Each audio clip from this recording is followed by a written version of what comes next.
I'm going to take 1 minute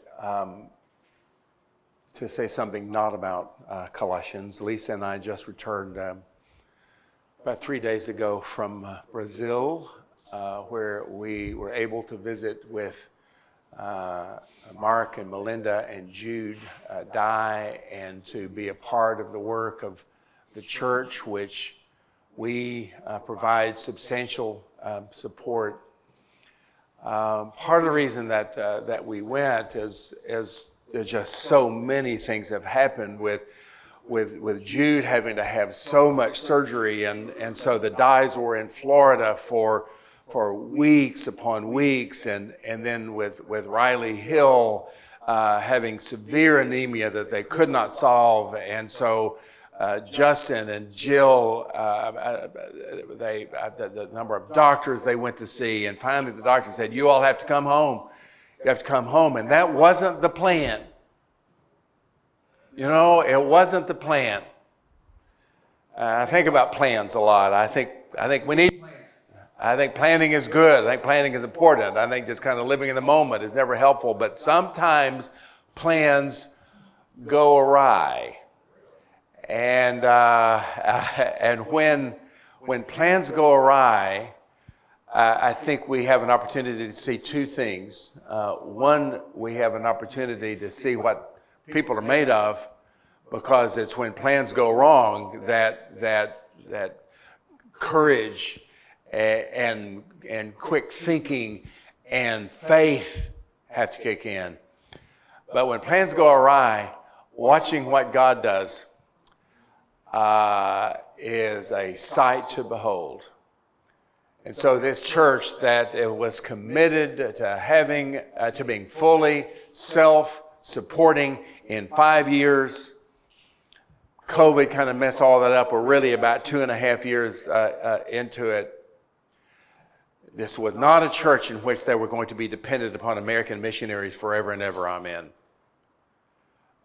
We've seen that happen. We've seen it happen over and over and over, where the church is totally dependent upon American money and American leadership. These guys were committed for this to be a church plant that was led by Brazilians. So a few things have happened in these months. So Justin and Jill and the kids are here.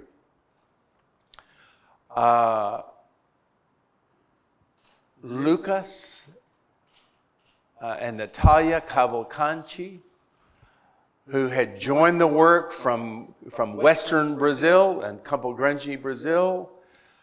He had gone through training. Lucas is very young, but loves the Lord, and he was beginning to move into areas of worship and some teaching. Well, with Justin gone, he had to step up and preach. And with the Dyes gone for weeks, there was not an American down there, and the church just thrived. They have part of the way people get to know the church is through, as many of you know, English classes, because some of you participated in them. But classes in English, people are interested in learning English, but they use the Bible and they sing Christian songs as a part of the learning. And there weren't any people left in São Luís for whom English was their first language.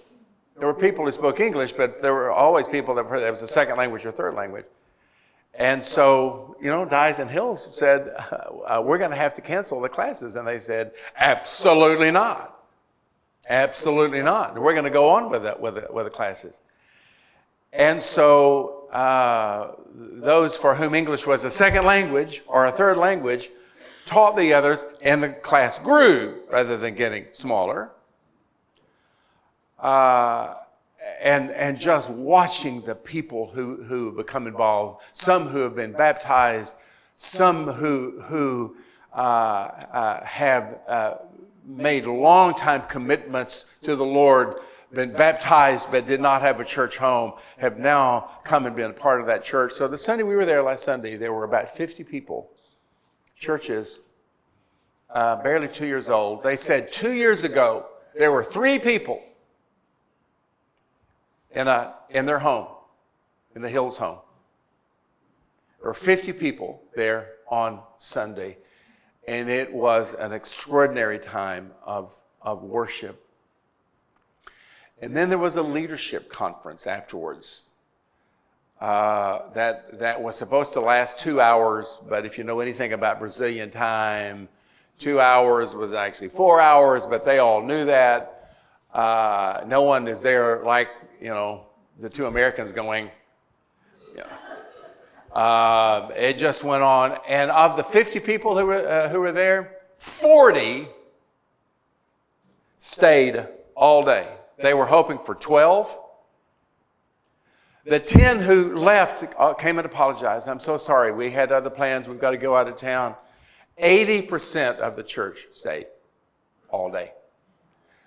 And Lisa and I wondered, if Northside were to have a leadership conference, everyone's invited. It may last for 4 hours. What kind of attendance we would have? We are thrilled with. We just see the working of God. Melinda and Mark and Jude, who is an extraordinary young man who feels a part of this youth group. This is his youth group. These are his closest friends here, are doing just a marvelous job. And so as we think about Mission Sunday, their salaries and a part of Lucas's salary will come from what we commit to today. And we come as ambassadors from our few days in Brazil, just thrilled with what they are doing. Continue to lift them in prayer. That's our team. That's God's team that we have a chance to partner with. I hate walking into the middle of a series when I have not been present for the prior weeks of the series. This would have been a good week for me to sit down with David and say, David, what did you talk about? But we were in Brazil. And so I'm walking in a little blind, and I feel fairly certain that there are pieces of what I will say in terms of introduction that David has already said before, but that's probably okay. There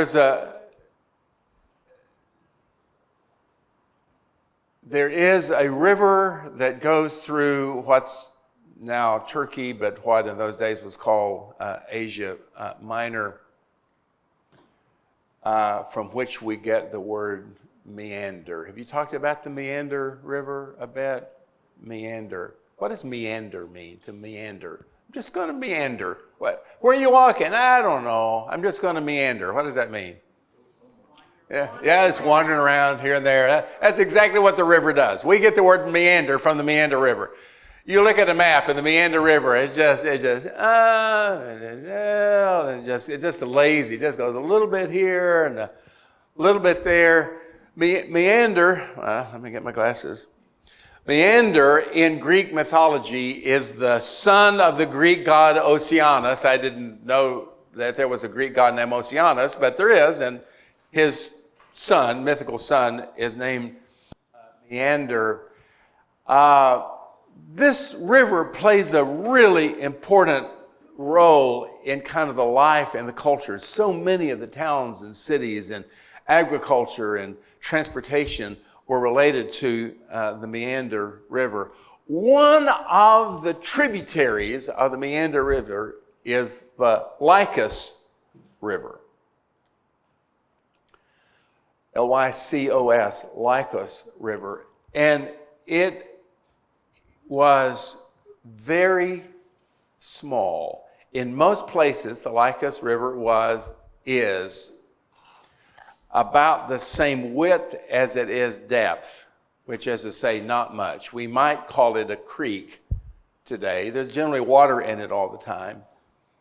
But this Lycus River was important for trade because the three towns that were on the Lycus River needed the Lycus River to get water, to get their trade down into the meander, to make its way down to Ephesus out on the coast, so that they can make a profit. And one of the cities there bears a name that indicates greatness. The city of Colossae. Colossae. All right. Colossae. Huge. Something that's colossal. Colossae. We sometimes name places like this too. The Grand Canyon. You've all been to the Grand Canyon. Many of you have been to the Grand Canyon. Okay, Grand Canyon is appropriately named, right? Grand Canyon is huge. It's massive. Other places, however, like the Texas city Grand Prairie. How many of you have seen the prairie?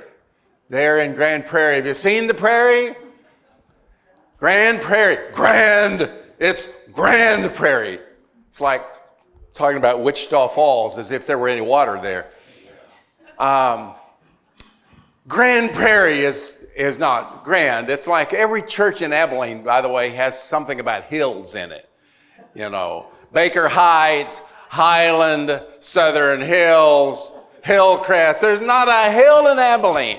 It's aspirational. We wish there were hills here. Colossae is a little tiny town, just a little tiny town. I can't quite figure out why they decided to name it that. It was never a great city. It was always just a little tiny town, the Grand Prairie of Asia Minor. It had been significant at one time because of its trade, but never large. But it completely just fell apart once the highway was moved from Colossae to Laodicea, just down the road a piece. All right, you know how that happens, right?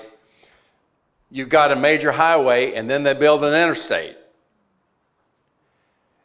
And the interstate goes to the town next door, and it gets all of the commerce. And the little town that's bypassed kind of loses everything. It's like, I'm going to speak in Texas terms. It had a football team on the edge of the state championship in 5A football. And then the highway moved. And now it's 2A dropping to 1A, and they can't win a game. All righty. That's the little town of Colossae, to whom this letter is written. Its claim to fame was wool, dark red wool, Colossian wool, that was put on boats, taken down the Lycus River to Meander, to Miletus, and to Ephesus. Population was diverse, people from all over the world, Greeks, Romans, non-Greeks, non-Romans, light-skinned, dark-skinned. You could hear languages everywhere, cultures and religion, all in this town of a few 100,000 or more, but not many. But it was a real Christian community. We think of these letters so often as books of the Bible, which they are. It's not that they're not. But sometimes when we think of books of the Bible, we think of it as like it's chiseled in stone and kind of set up in some high place somewhere for us to gaze from afar, and we forget that these were real letters to real people. This is a little church. I don't know how many, probably the size of this room or maybe a few more than that. They had names. They came from somewhere. They had problems and they had concerns. And so Colossae had some problems that Paul, sent by God as an apostle, needed to address because there was stuff going on. If the early churches didn't have stuff going on, we would not have any epistles. The churches of the first century were churches that had problems, thankfully, because as these letters are written to these churches, we see the gospel fleshed out and fully revealed. Thanks be to God. And thanks be to God that Colossae had problems, because we learn from what Paul had to say to the church in Colossae. These Christians, from what we know, were mostly poor.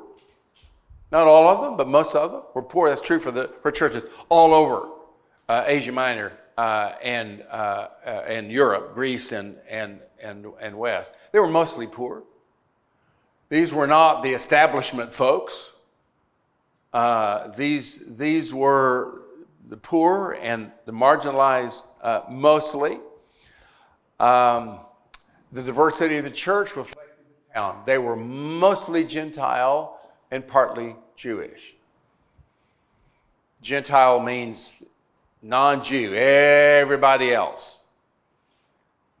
Jews, for Jews, there were two types of people in the world: us and everybody else. Whatever language they spoke, whatever color their skin, it was everybody else. And I'm assuming that we are among the everybody else in this room, that the gospel was passed down through the generations to the Gentiles. The church was mostly Gentile, but there was stuff going on. There was false teaching going on in Colossae. Church is only a few years old. It's a baby church.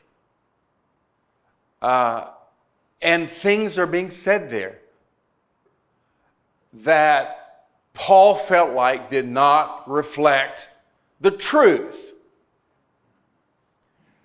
Part of it was philosophies, various philosophies. They were captured by philosophies. It's not the only book in the New Testament that kind of concerns itself. The sister book is kind of Ephesians.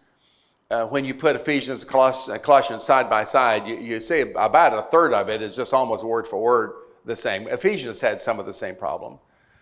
But so did the church in Thessaloniki and Corinth and other places. You had philosophy. You always have to, the world has philosophy, but some philosophies run counter to the Christian faith.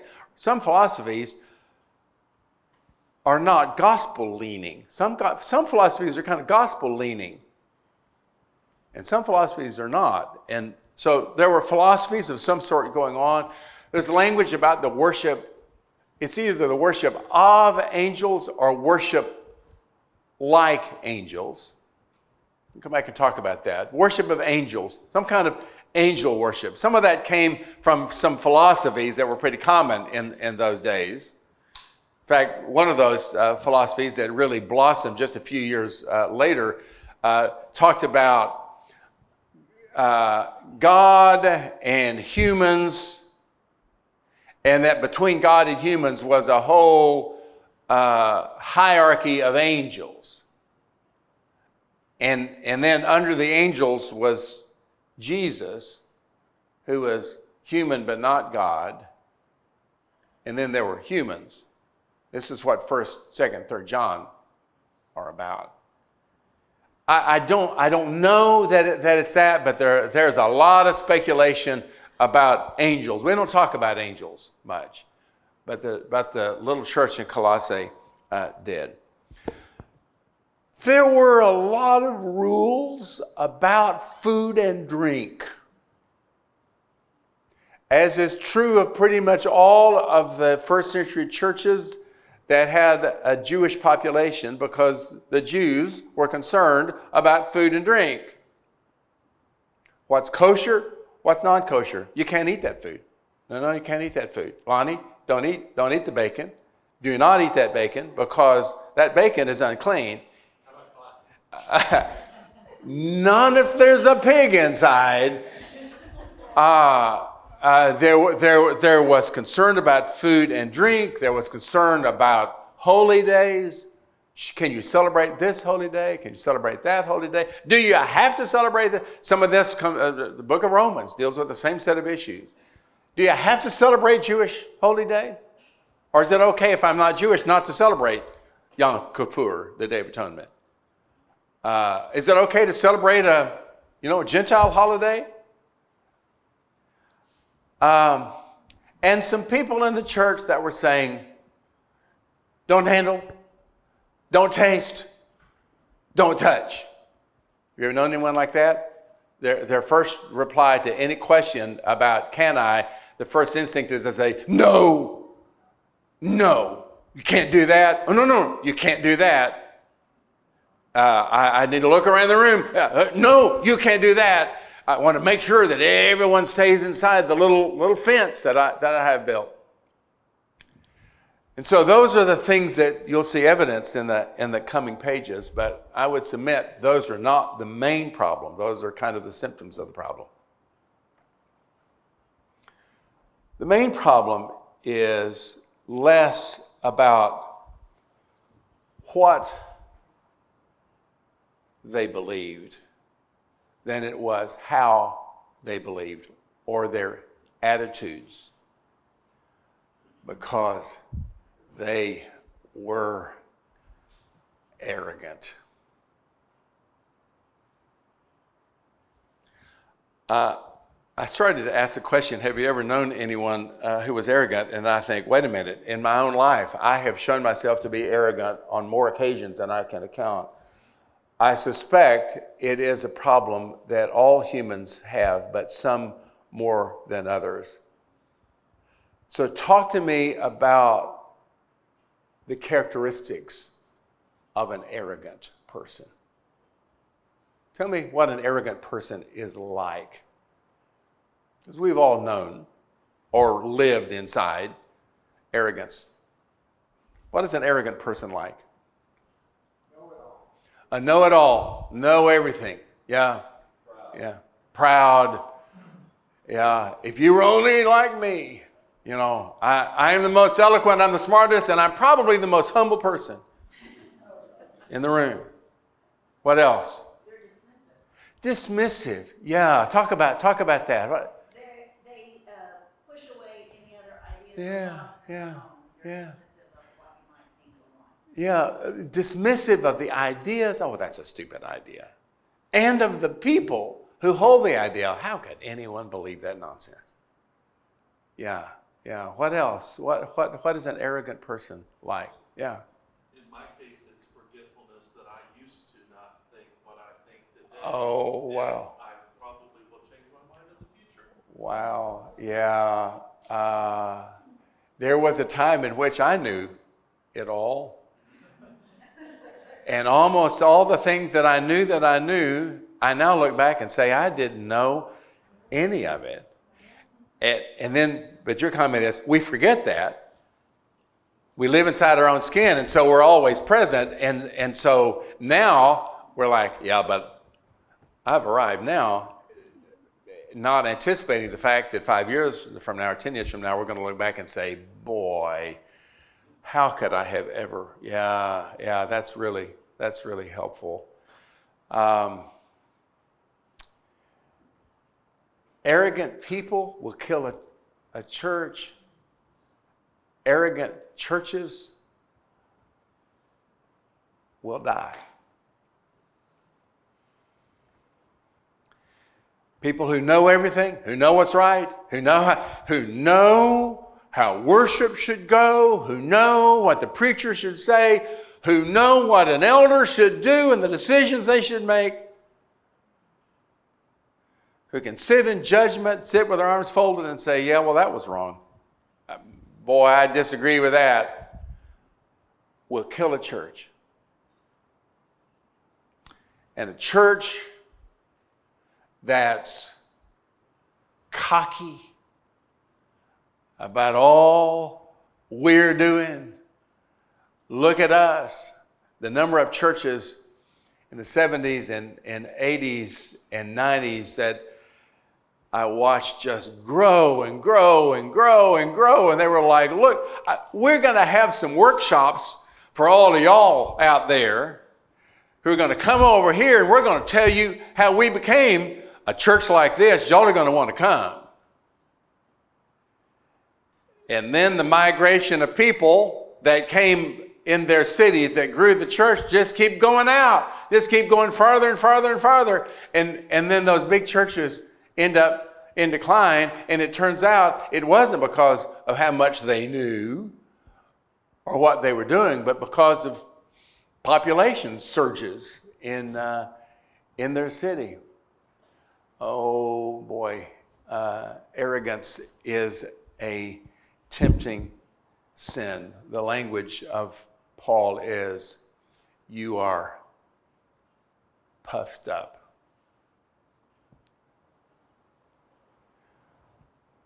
We have a little green lizard that lives in the tree behind our house. We go out on the back deck and it's a green lizard. It looks kind of like the gecko on the Geico commercials, but it's a little bigger than a gecko, and it's just bright green. And I'm telling you, I don't know why. I want to look it up, but that little lizard will puff up, and that neck. You know what kind of lizard I'm talking about? Yeah. I'm assuming they're looking for a girlfriend. That's always been my first assumption. Or they're trying to lure insects to eat, or he's really proud of himself. That's a beautiful neck you have there. The arrogance that just puffs yourself up. It says, I got it. I know it. If you need anything, I got the answers for you. And so this letter of Paul to these Christians is focused on what they knew, what they did, and what they felt. What they knew they were enlightened. They had been given special knowledge. This happens in book after book in the New Testament. They have special knowledge. I have been taught by the best philosophers. Have you read this book? Oh, you haven't read that book? Oh, well, I've read that book. And if you knew what this book says, it would change your life. You should read the book. I've read it. I've met the author.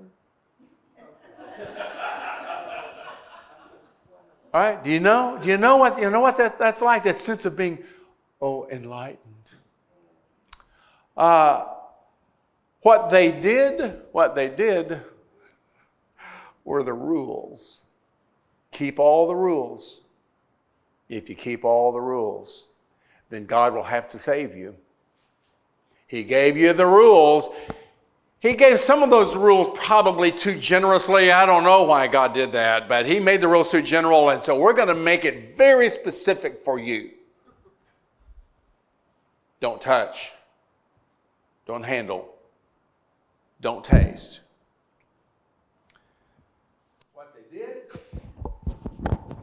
What they did was angel worship.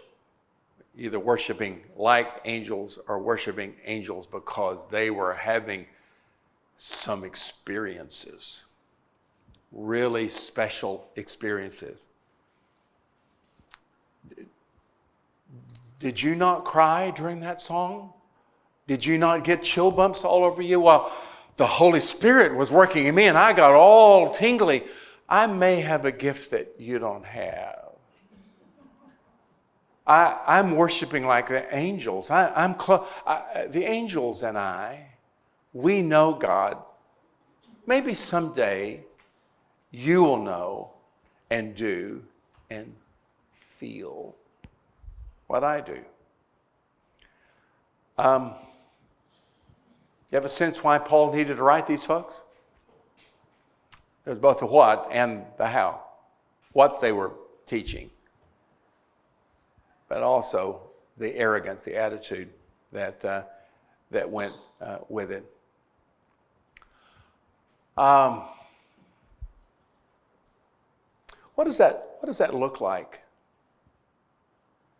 in our world? I mean, take just a moment to talk about what happens to a church. We talked a bit maybe about knowing more, the arrogance that comes with knowing more. Talk about the arrogance that comes with doing more. I obey the rules better than other people do. I know what the rules are and I obey them all, and I feel really sorry for it, or am willing to condemn the hell those who do not do the rules the same way I do the rules. What does that do? What does that do to relationships? What does that do to a church? Well, it completely ignores grace. Yes, it completely ignores grace. Yeah. Do you think that you were God's child because of everything you did? You deserve to be my child. I gave it to you. Yeah. I gave it to you because I love you. You do what you do, not in order to be my child, but because you're my child. Now you go and do. It's an outgrowth of salvation, not an entrance, to salvation. So it totally ignores grace, which is a small little doctrine in the New Testament, like the all-encompassing one. Yeah, what happens to a church? What happens to relationships when people are determined to keep all of the rules and believe they essentially have? What happens? Makes it impossible for others to even think they can. No, yeah, I can't live up to that. No, I can't do that. Yeah. Okay, so you grew up in a church, and so you knew all these rules. I've just been a Christian for a year, and I didn't even know what the rules are. I'll never be able to be what you are. Or, I have these sins that keep coming in my life. Or I have committed sins that I'm so ashamed of. I don't think I can ever be forgiven. Okay. What happens to a church when some people... yes, sir, Lonnie. I think to take it a step further, if we're worshiping like you're referring to, following all the rules and everything, it inhibits us from mission work, trying to bring people into the Right. church, because we're saying, I just don't think they can move up. I don't think they can do it. Yeah. When you look down on them and believe that only people like you can keep the rules, and understand, well, why would I need to go? Why would I need to go? Yeah. Because they're not going to make it anyway. No, they're not going to make it anyway. So then you build a fortress, build a little chapel for all the good people, and then it just shrinks and shrinks. Yeah. If we're being honest with ourselves, we then realize that we're not keeping the rules either.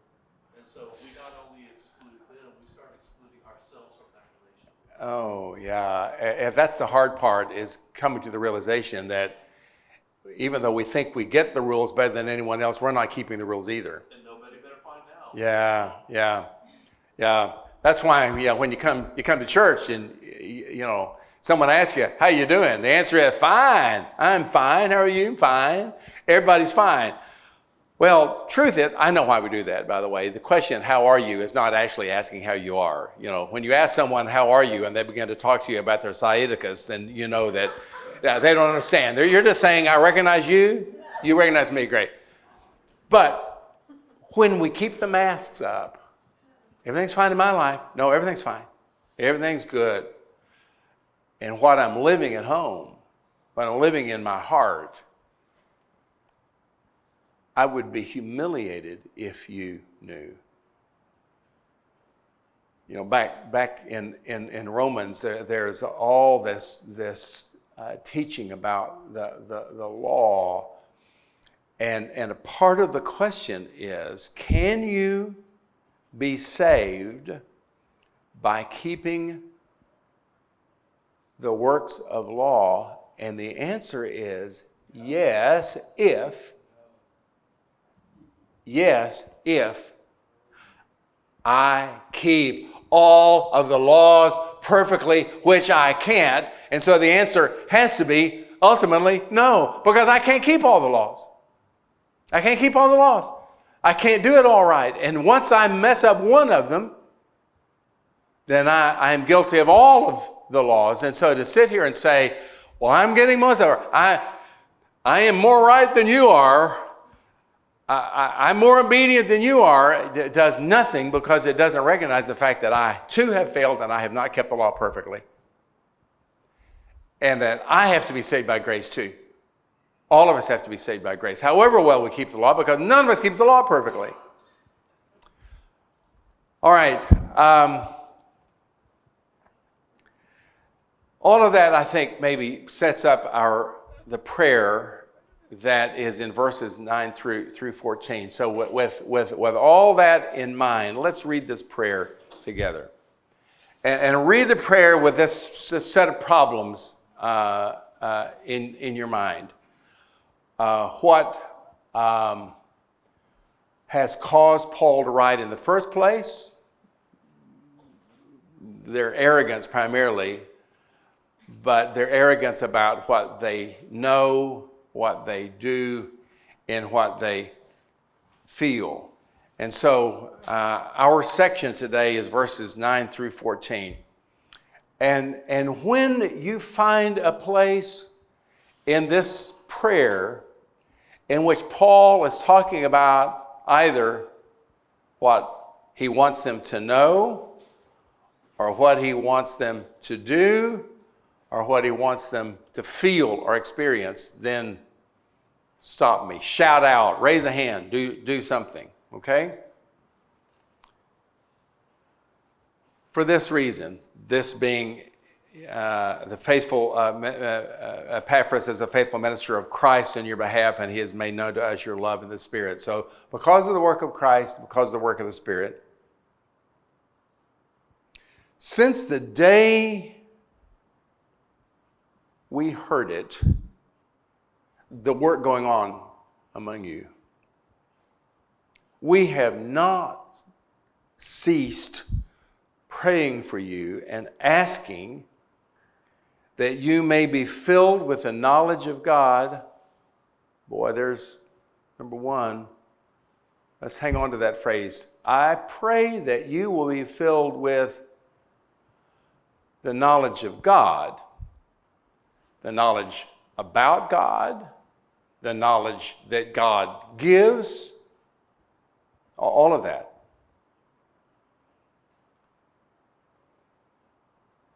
That you be filled with the knowledge of God's will in all spiritual wisdom. All right, let me pause there. At our leadership conference in San Luis last week, I had different tables look at different passages about gifts. There are 4 passages in the New Testament about the church being given gifts. Romans 12, 1 Corinthians 12, Ephesians 4, 1 Peter 4. The longest, kind of the most comprehensive, is in 1 Corinthians 12. And I ask each of the tables, how many gifts are numbered? If you number the gifts, how many are there? And so, I think one has 7, one has 8, and one has 5, and one has 2. But one of the groups, the group that did 1 Corinthians was, we're not sure, because it has both knowledge and wisdom. And aren't those the same thing? So talk to me about the difference between knowledge and wisdom. Knowledge is knowing that tomato is a fruit. Wisdom is knowing not to put it in a fruit salad. It's exactly what I told that group, and they looked at me kind of, what? Because they may not have fruit salads in Brazil, I don't know. Yeah. Knowledge is knowing that tomato is a fruit. And wisdom is knowing that you don't put tomatoes in fruit salad. Why? Why, Lonnie, don't you put tomato in fruit salad? Tell me why. It's just, it may be a fruit, but it doesn't have the right sweetness, and it's the wrong, it's just, you don't put a tomato and a peach together. That doesn't seem right.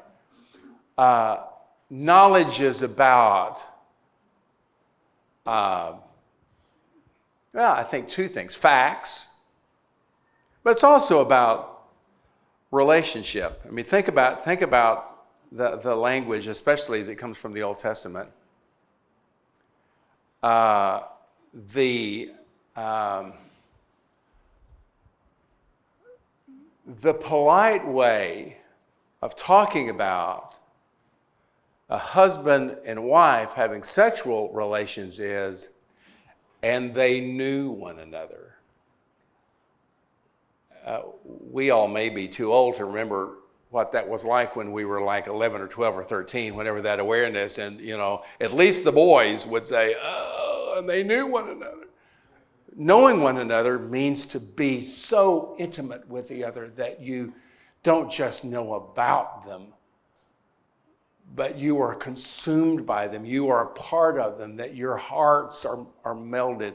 Knowledge of God is not just about information about God, but being so close to God that the intimacy is indescribable. And wisdom has something to do with how you use that knowledge, what it means in your behaviors, what it means in how you treat one another, what it means in how you pray, what it means in more practical ways. And so what do you need to know? You need to know God, but you also need to have wisdom and understanding so that you may lead lives worthy of the Lord, fully pleasing to Him, as you bear fruit in every good work. Okay, there's another buzzer. Not only what you know, but what you do. That you will bear fruit in all of your good works. That what you do plants kingdom seeds. That what you do has an impact on the world and an impact on others. That you bear fruit in every good work, and as you grow in the knowledge of God, which is to say, knowing and doing are totally connected. You can't know and not do. And if you do without knowing, that's just mimicry. It's just an imitation. Knowing God, knowing what God has done, receiving God's works on our behalf, grace, causes us to choose to do things that are pleasing to God and reflect our knowledge. I think this whole next section has a lot to do with feeling, maybe too small a word, experiencing. more than just knowing and doing. May you be made strong with all the strength that comes from His glorious power. May you be prepared to endure, to hang in, to be patient, to persevere, and to endure all that happens to you and everything that you experience, that you do it with patience, and that you do it with joy,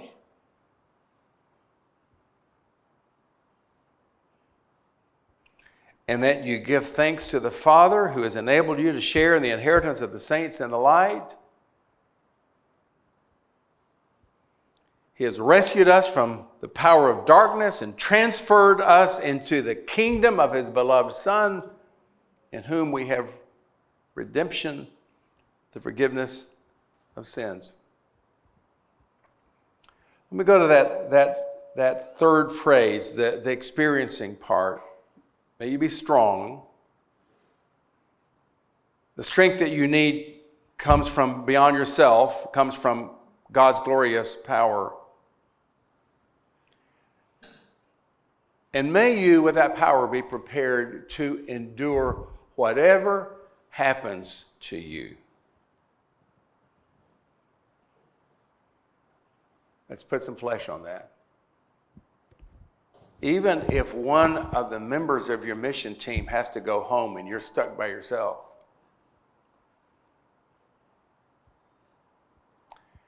even if the work you're committed to fails,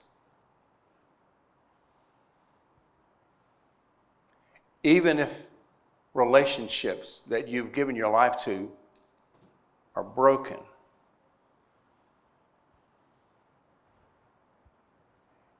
even when I get sick, even when my illness turns out to be terminal, even when I lose my parent or lose my child. I'm not talking hypothetically here. I'm talking about us in this room. What we experience is painful. And if we ever think, we're just all good Christians and, it's all fine, it's all going to be. There was a funeral service I remember when I was a student at ACU. One of the young women at our college was killed in a car accident. It was just terribly, terribly tragic. I knew her brother well. And at the funeral, I'm sure there were 1,000 people at this funeral. And the father walked in before the service starts and said, everybody, y'all have long faces on it. Why are you crying? Everything's fine. My daughter's in heaven. She always wanted to be in heaven. And it was just kind of a up. And we were just all. And about a month later, he just absolutely collapsed. He just totally folded. It's just like all the dawning on him. It's not that those things weren't true, but the grief is real. Everything you endure as a church, everything you endure as an individual, everything you endure as a family, may the power that comes from God because of what you know and what you're doing on His behalf prepare you to endure all of those things with patience,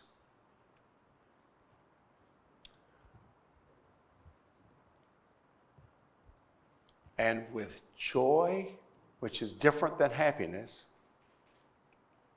because I may be very unhappy and my grief may be overwhelming. With joy, because I know how it's all going to turn out.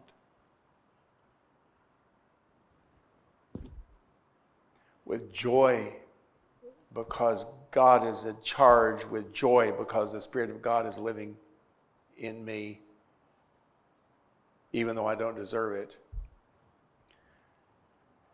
And with thanksgiving.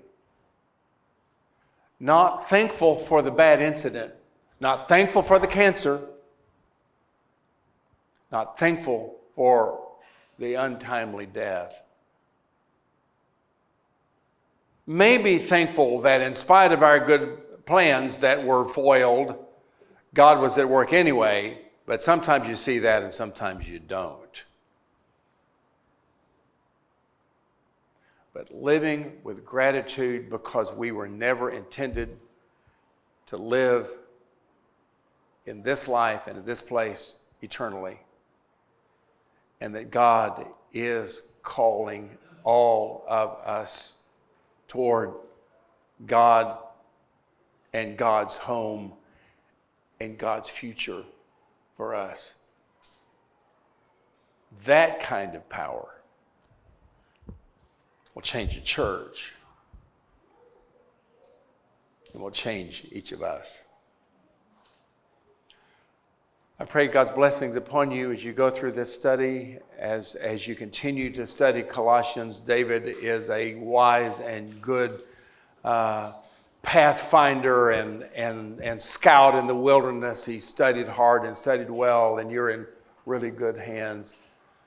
I pray that we may know God, that we will do things that reflect God's will, and then what we feel may be filled with patience and joy and thanksgiving. Go in peace.